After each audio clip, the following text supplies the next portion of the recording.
Friends, आप जो next हम करने जा रहे हैं kinetic molecular theory of gas.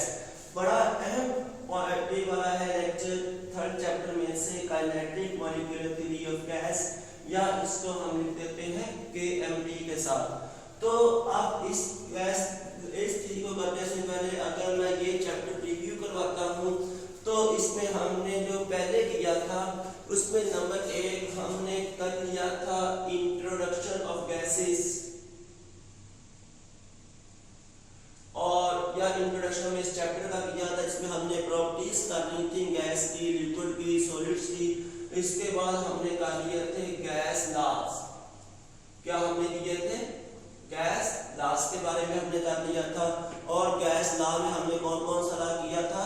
हमने नंबर 1 किया था बॉयल्स लॉ, उसके बाद चार्ट लॉ, उसके बाद हमने किया था एवोगैड्रोस लॉ, और इसके बाद हमने किया है वो कौन सा था? Dalton's law of partial pressure. ये तीनों हम कर चुके हैं, ये हमने दो कर लिए। और इसके बाद जो हमने नेक्स्ट किया था वो हमने किया डिफ्यूजन, और उसके बाद हमने इसी के मतलब कर लिया था ग्रैम्स लॉ।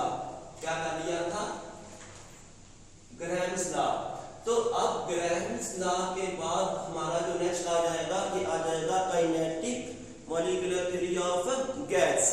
अब kinetic molecular theory of gas करने से पहले हम इसकी हिस्ट्री करते हैं कि किस साइंटिस्ट ने क्या किया था काम काइनेटिक मॉलिक्यूलर थ्योरी को ड्राइव करने के लिए, और उसके बाद आगे इससे क्या क्या अखज़ किया गया था वो हमने करना है।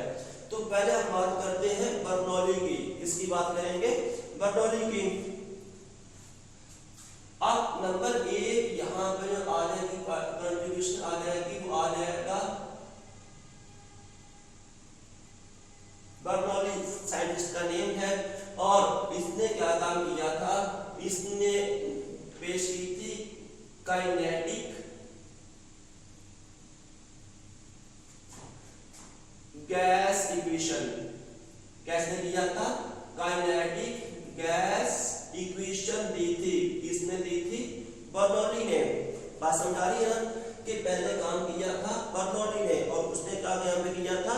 यहाँ पे उसने की थी, क्या दिया था? Kinetic gas equation. और इसके बाद जो दूसरी पार्टिसिपेशन यहाँ पे आ जाती है तो आ जाती है क्लासियस।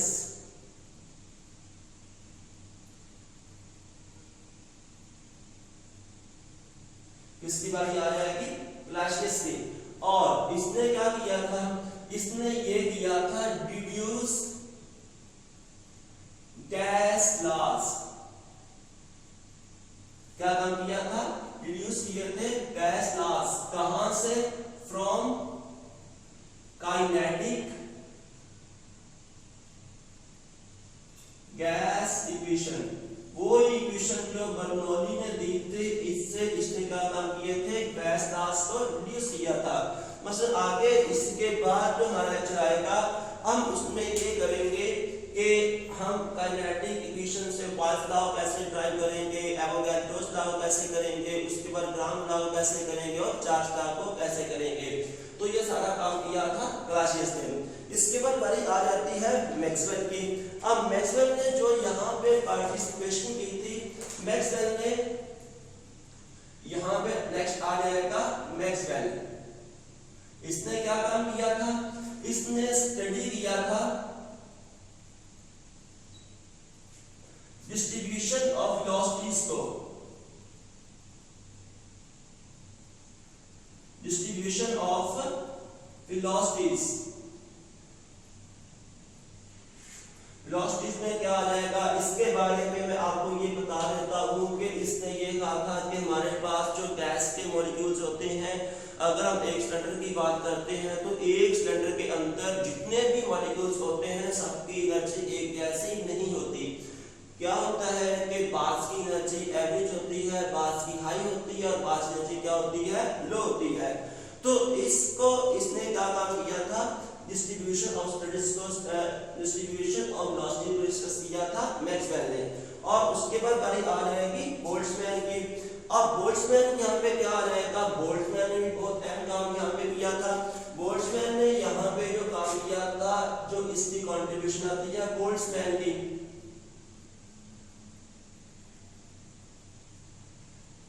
इसने ये किया था कि ये जो हमने ऊपर किया है कि मैक्सवेल ने दिया था, स्टडी किया था डिस्ट्रीब्यूशन ऑफ वेलोसिटीज को, किसकी वेलोसिटीज को, गैस मॉलिक्यूल की। तो अब इसने क्या काम किया था, इसने स्टडी किया था एनर्जी को, एनर्जी ऑफ मॉलिक्यूल, या आप इसको यूं कहोगे कि जो आप उसने स्टडी किया था कि एवरेज एनर्जी है, हाई एनर्जी है या लो एनर्जी है, तो उस एनर्जी को उसकी जो इसने किया था वेलोसिटी को, हाई वेलोसिटी, लो वेलोसिटी, एवरेज वेलोसिटी। अब उस हाई, एवरेज और लो वेलोसिटी वाले मॉलिक्यूल की एनर्जी कितनी कितनी हो सकती है, उसको काम किया था बोल्ट्जमैन ने। किसने किया था, बोल्ट्जमैन ने। और इसके बाद जो 5वें नंबर पे आ जाएगा वो आ जाएगा वैन डर वाल।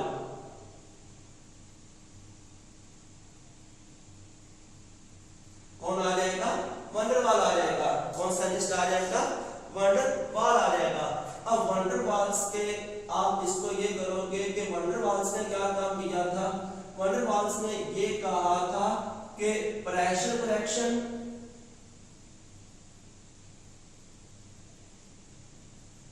और उसके बाद आ जाएगा वॉल्यूम करेक्शन। प्रेशर करेक्शन और वॉल्यूम करेक्शन गैस का कैसे करते हैं, ये जो है ये वाला वैन डर वाल का काम इसी चैप्टर के एंड पे डिटेल के साथ दिया गया, उसको वहां पे करेंगे। अब इसके बाद हमने gas kinetic molecular theory of gas पे जो हमने हिस्ट्री तो कर ली है। इसके बाद हम आ जाते हैं कि इसके मेन पॉइंट्स की तरफ। अब मेन पॉइंट्स में आप इसको ये भी कह सकते हो इसके पोस्टुलेट्स कौन कौन से हैं। क्या बोला है कि इसके पोस्टुलेट्स कौन कौन से हैं।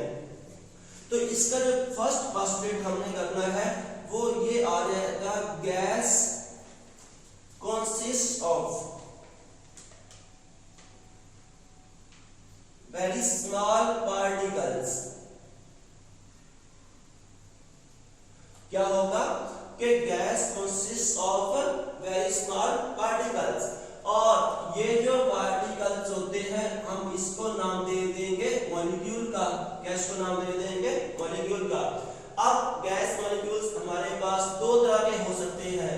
पहला आ सकता है मोनोएटॉमिक, उसके बाद आ सकता है डाई एटॉमिक, इसके बाद आ सकता है पॉलीएटॉमिक। ये कौन कौन से आ सकते हैं, मोनोएटॉमिक, डाईएटॉमिक और आगे आ जाएगा पॉलीएटॉमिक।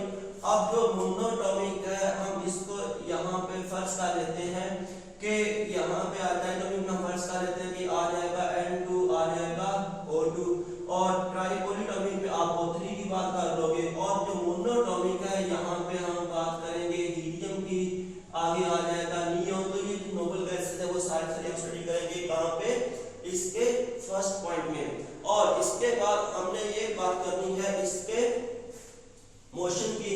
नंबर 2 आ जाएगा मोशन। तो मोशन में हमने ये पहले भी किया था जब हमने की थी प्रॉपर्टीज ऑफ गैसेस। तो वहां पे हमने ये कहा था कि जो गैस मॉलिक्यूल होते हैं इसकी जो मोशन होती है वो कौन सी होती है, रैंडम मोशन। कौन सी मोशन आ जाएगी, रैंडम मोशन आ जाएगी। रैंडम मोशन या आप इसको आप हैजर्ड भी कह सकते हो कि बेतरतीबी सी मोशन, किसी खास पैटर्न में इसकी मोशन नहीं होती। और इसके बाद इसका जो आ जाएगा नंबर 3, हम इसका करेंगे प्रेशर। क्या आ जाएगा, इसका प्रेशर आ जाएगा।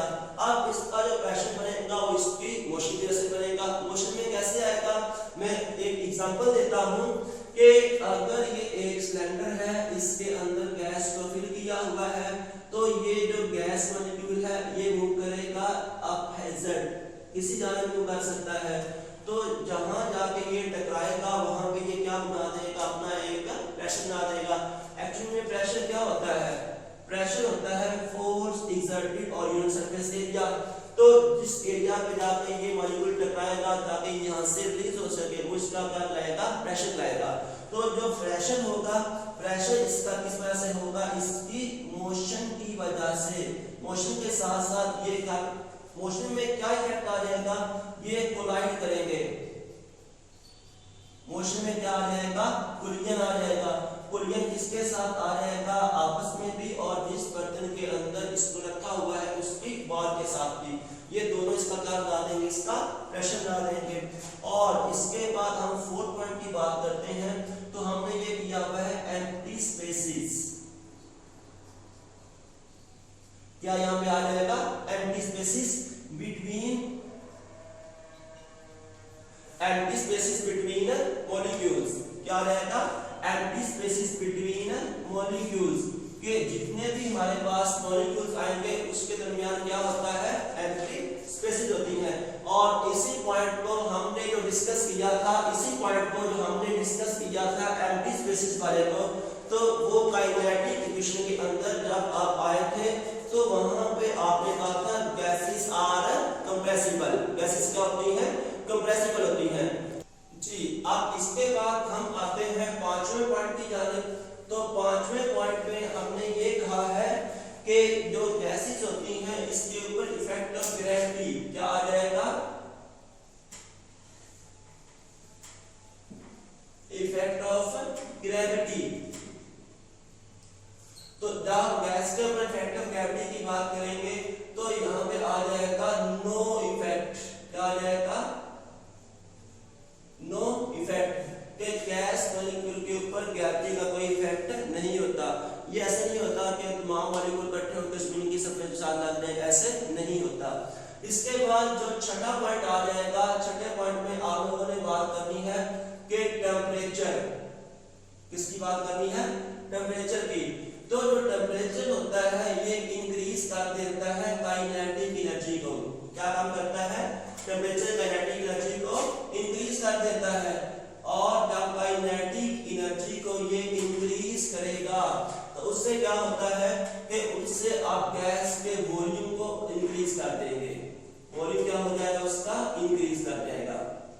और इसके बाद जब हम सातवें पॉइंट की बात करेंगे तो सातवां पॉइंट और इसके बाद जो हमने एक और पॉइंट करना है, आठवां पॉइंट, वो ऑलमोस्ट यहाँ पे रॉन्ग पॉइंट है, लेकिन चूंकि इसकी हिस्ट्री का हिस्सा है हमें वो वाले पॉइंट भी यहाँ पे करने होंगे। आज सातवें पॉइंट में हम क्या काम करेंगे, एक्चुअल वॉल्यूम। क्या आ जाएगा, एक्चुअल वॉल्यूम। किस चीज का एक्चुअल वॉल्यूम, गैस का, इज नेग्लिजिबल। एक्चुअल वॉल्यूम क्या होता है, ये कह देता है कि गैस का एक्चुअल वॉल्यूम होता है वो क्या होता है, नेग्लिजिबल। नेग्लिजिबल मीन वो ना होने के बराबर होता है। और मसलन आप ये करो कि ये एक स्टैंडर्ड ले लो, और हमने जब गैस की प्रॉपर्टीज की थी तो हमने वहां पे ये कहा था कि gas occupy all available space. क्या होता है, ऑक्यूपाई ऑल अवेलेबल स्पेस। और इसकी जो अभी हम काइनेटिक मॉलिक्यूलर थ्योरी के पॉइंट्स कर रहे हैं वहां पे अभी हम कर चुके हैं कि इसके दरमियान एम्प्टी स्पेसेस ज्यादा होती हैं। तो एम्प्टी स्पेसेस ज्यादा होने की वजह से ये यूं फैले हुए होते हैं। अब होता क्या है कि अगर हम इसकी बात करें तो यहाँ पे ज्यादा है और हम इन तमाम के तमाम मॉलिक्यूल को आपस में जोड़ देते हैं। जोड़ने के बाद एक दूसरे के जब ये बिल्कुल क्लोज आएंगे, इसका वॉल्यूम क्या हो जाएगा, ना होने के बराबर होगा। तो ये एक इसका पॉइंट था सातवां। और इसके बाद आप लोगों ने कौन सा पॉइंट करना है, आठवां पॉइंट। आठवें पॉइंट में आ जाएगा कि फोर्स ऑफ अट्रैक्शन का। कौन सा आ जाएगा, आठवें पॉइंट में आपने करना है फोर्स ऑफ अट्रैक्शन। क्या आ जाएगा, फोर्स ऑफ अट्रैक्शन, किसके दरमियान, आपस में। तो force of attraction between gas molecules. आगे इसके मैं प्रोसेस लगा रहता हूं कि इस kinetic molecular theory of gas के मुताबिक इसके दरमियान जितने भी पार्टिकल्स आएंगे गैस के, उनके दरमियान कोई आपस में फोर्स ऑफ अट्रैक्शन मौजूद नहीं होगी। क्या नहीं होगा, इसके दरमियान कोई फोर्स ऑफ अट्रैक्शन मौजूद नहीं होती। अब हम इसकी थोड़ी सी आगे डेरिवेशन में जाते हैं, जिसने यहाँ पे डेरिवेशन को डिस्कस नहीं किया हुआ। तो जो कि आपने बुकरनी किया हुआ, हम अब उसको थोड़ा डिस्कस करेंगे, हम उसकी डेरिवेशन की तरफ यहाँ पे नहीं जाएंगे। तो जब हम आते हैं इस क्वेश्चन के सम अदर इंपॉर्टेंट पैरामीटर्स की जानब, तो हम यहाँ पे करेंगे कि जो यहाँ पे आ जाता है क्लासियस, क्या नाम है, क्लासियस। इसने क्या काम किया था, इसने कहा था जो प्रेशर होता है वो किस वजह से होता है, फोर्स ओवर एरिया की वजह से। जो मैं भी आपको बता के यहाँ पे गैस मॉलिक्यूल, अगर ये देख ले कि ये गैस मॉलिक्यूल है, ये इधर जाके टकराएंगे और इधर आके टकराएगा, मूव करेगा रैंडमली, तो जहाँ पे आके टकराएगा ताकि यहाँ से ये रिलीज हो सके, तो ये इसका क्या कहलाएगा, प्रेशर। इसका क्या कहलाएगा, प्रेशर रहेगा। और उसने प्रेशर के लिए एक इक्वेशन दी थी, ये आ जाएगा PV इज इक्वल टू आ जाएगा 1/3, इसके साथ आ जाएगा, इसके साथ आ जाएगा mn6 के बार, क्या यहाँ पे आ जाएगा, ये आ जाएगा mn और आगे क्या आ जाएगा 6 के बार। इसकी डेरिवेशन आगे इस फाइल में नहीं है, तो हम उसकी तरफ नहीं जाएगा, बस इसको डिस्कस करते हैं कि है क्या क्या। तो जब हम करेंगे प्रेशर P, ये आ जाएगा प्रेशर, उसके बाद ये आ जाएगा वॉल्यूम V के साथ, pressure of gas, volume of gas, उसके बाद जो स्मॉल m है ये आ जाएगा मैस, क्या आ जाएगा, मैस आ जाएगा। जो n आते हैं, n कैपिटल अगर होगा तो ये होगा नंबर ऑफ मॉलिक्यूल्स, क्या आ जाएंगे, नंबर ऑफ मॉलिक्यूल्स। और उसके बाद हम जब C के बाद की बात करेंगे तो ये होगा मीन स्केल वेलोसिटी, क्या होगा, मीन स्केल वेलोसिटी। बात समझ आ रही है कि यहाँ पे प्रेशर P के साथ, वॉल्यूम V के साथ, मास m के साथ, नंबर ऑफ मॉलिक्यूल n के साथ, n कैपिटल है, और अगर स्मॉल n होगा तो क्या होगा, नंबर ऑफ मोल्स होते हैं। और आगे से इसके बाद ये क्या आ जाएगा, इसकी मीन स्केल वेलोसिटी आ जाएगा। अब मीन स्केल वेलोसिटी के लिए ना अगर हम जाते हैं दोबारा फिर, जिस तरह के हमने ये कहा था कि बोल्ट्जमैन ने क्या कहा था, डिस्ट्रीब्यूशन ऑफ वेलोसिटी को स्टडी किया था, मसलन आप उसको ये करोगे कि जिस तरह मैंने आपको पहले बताया है कि चांद मॉलिक्यूल की एनर्जी हाई होगी, चांद की एनर्जी लो होगी, चांद की एनर्जी एवरेज होगी। तो हम इसको ये फर्ज कर लेते हैं कि n1 हमारे पास वो मॉलिक्यूल है जिसकी वेलोसिटी क्या है, c1 का स्केल है, यानी कि लो, आप उसको फर्ज कर लो। उसके बाद प्लस हमारे पास आ जाएगा, ये आ जाएंगे n2 और इसकी वेलोसिटी होगी वो c2 का स्केल होगा। और इसके बाद जब हम बात करेंगे थर्ड की, ये हमारे पास आ जाएगा n3, c3 का ये क्या आ जाएगा, स्केल आ जाएगा। और अब हमने क्या कहा है कि n1, n2, n3 ये हमारे पास क्या है, चंद मॉलिक्यूल्स हैं जिसकी एनर्जी क्या है, सो जिसकी एनर्जी n1 है उसके लिए c1 का स्केल है, n2 के लिए c2 का स्केल है, n3 के लिए क्या c3 का स्केल है। तो जब हमने यहाँ से c स्केल बार को ट्राई करना है, तो c स्केल बार के लिए हम ये करेंगे, c स्केल बार बराबर आ जाएगा, हम वही लिख लेते हैं, ये आ जाएगा n1 c1 का स्केल, आगे आ जाएगा n2 c2 का स्केल, और इसके साथ आ जाएगा n3 और आगे आ जाएगा c3 का स्केल। और इसके बाद हम इसको डिवाइड कर देंगे n1 के साथ, सॉरी इसको हम डिवाइड कर देंगे number of molecules of first, उसका आ जाएगा number of molecule of second, और इसका आ जाएगा number of molecule of third type. तो यहाँ पे जो n1 है, उसके बाद n2 है, और उसके बाद जो n3 है, आप इसको फर्स्ट कर देते हैं तो ये हमारा किसके बराबर आ जाएगा, ये हमारा आ जाएगा कैपिटल N के बराबर आ जाएगा। किसके बराबर आ जाएगा, हम इसको फर्स्ट कर लेते हैं कि बराबर आ जाएगा कैपिटल N के साथ। लेकिन आपने यहाँ पे क्या काम किया हुआ है, उसने यहाँ पे स्मॉल n के साथ शो किया हुआ है, तो आप उसको ये मॉलिक्यूल नंबर ऑफ मोल्स, ये मैंने टोटल मॉलिक्यूल को यहाँ पे n1 के साथ शो कर दिया था। खैर इसको मैं लिख देता हूँ, ये मेरे पास क्या आ जाएगा, कैपिटल N आ जाएगा। और उसके बाद हम इसको ये भी लिख लेंगे, इसका ये n1 है, n2 है, n3 है, तो हम इसको भी ये करेंगे कि हमारे पास किसके बराबर आ जाएगा, n के बराबर आ जाएगा। तो जब हम वहां पे n को कॉमन ले लेंगे तो ये जो इक्वेशन हमारे पास बन जाएगी, c स्केल क्या आ जाएगा, ये आ जाएगा जी n ओवर n, और उसके बाद यहाँ पे क्या आ जाएगा, c1 आ जाएगा, इसके बाद प्लस c1 का स्केल, आगे आ जाएगा c2 का स्केल, और आगे आ जाएगा c3 का स्केल आ जाएगा, ये कट जाएगा। तो हम इसका क्या काम करेंगे कि ये जो हमारे पास होगा, हम इसको कॉमन तौर पे बार के बराबर कर रहे हैं, तो ये हमारे पास जो सी स्क्वायर बार वो इस इक्वेशन के थ्रू आएगा। क्या होगा, जो हमारे पास सी स्क्वायर बार इस इक्वेशन के थ्रू आएगा। अब हमने क्या काम करना है, तो जो सी स्क्वायर बार है अगर हम इससे ये खत्म करना चाहेंगे तो हम यहाँ पे क्या काम करेंगे, इसका रूट मीन स्क्वायर ले लेंगे। क्या काम करेंगे, इसका रूट मीन स्क्वायर ले लेंगे।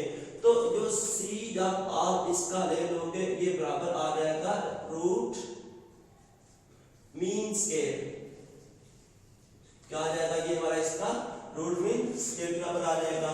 और जो रूट मीन स्क्वायर होता है ये जो बराबर होगा इस तरह, ये बराबर आ जाएगा 3RT/m। किसके बराबर आ जाएगा, 3RT/m।